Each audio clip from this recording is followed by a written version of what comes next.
I'm sorry, Councilor Paul.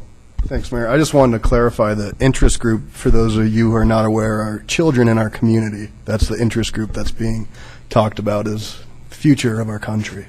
Thank you. First of all, good evening. I, too, am a Lakewood neighbor, and I oppose the City Council's rezoning of 2090 South Wright Street, as it is not in the best interest of our community.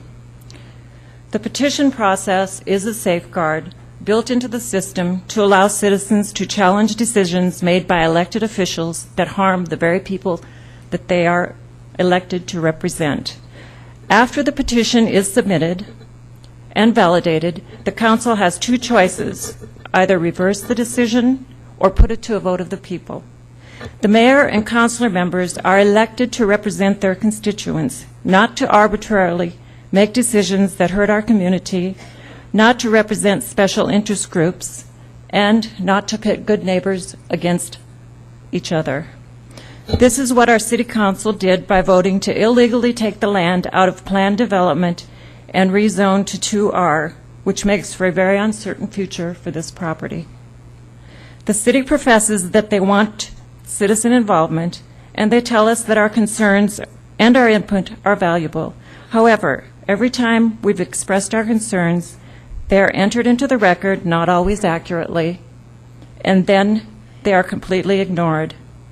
Citizens should be concerned that neighborhood after neighborhood in Lakewood has had to fight City Hall to protect themselves from backroom deals.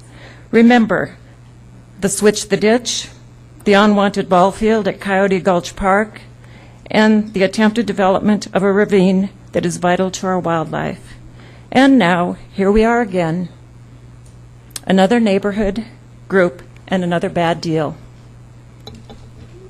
There are valid legal objections regarding the rezoning of 2090 South Wright Street, and the city councilors are brushing them all off as if they are inconsequential. Since they won't represent their constituents, we are asking the community to consider both sides of this issue and decide for themselves. Help us make this happen by signing our petition. Thank you. Thank you, Ms. Kelly. Councilor Barraway? Thank you, Mayor. I just want to make a comment because I've had some phone calls and inquiries from citizens who have been approached by people who have asked them to sign a petition. And unfortunately, the information they were given at the place where they were asked to sign that petition is inaccurate information. So to say that you are out there trying to protect parkland is an inaccurate statement. The land we are referring to is 10 acres of land that is surrounded by city's parkland. But the 10 acres of land that was rezoned on June 29th belongs to Jefferson County Public School District. It has been their land since 1977.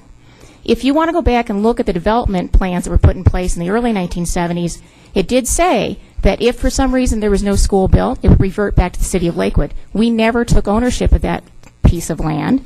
It was given to us by or sold to Jefferson County Public School District by the developer in 1977. However, if you want to use that argument, it did say that that land could then be used for municipal purposes. It did not say parkland. It did not say park space. It did not say open space.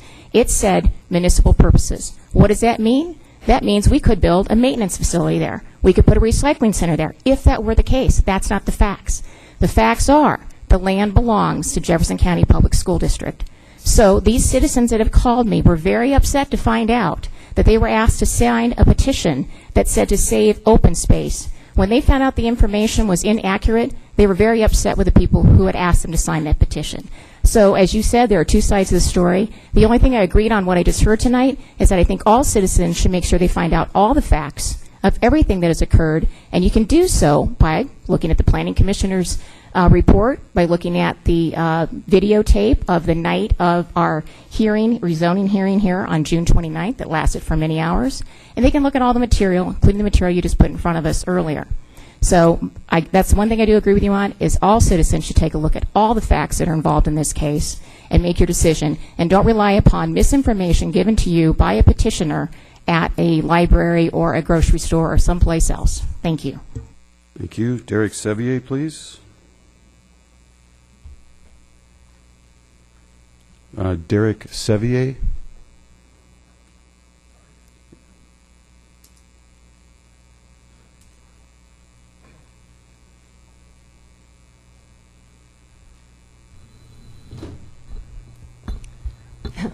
sorry. Thank you. Hello. Thank you all for passing the rezoning for my kids' sake. And I'm really happy about that.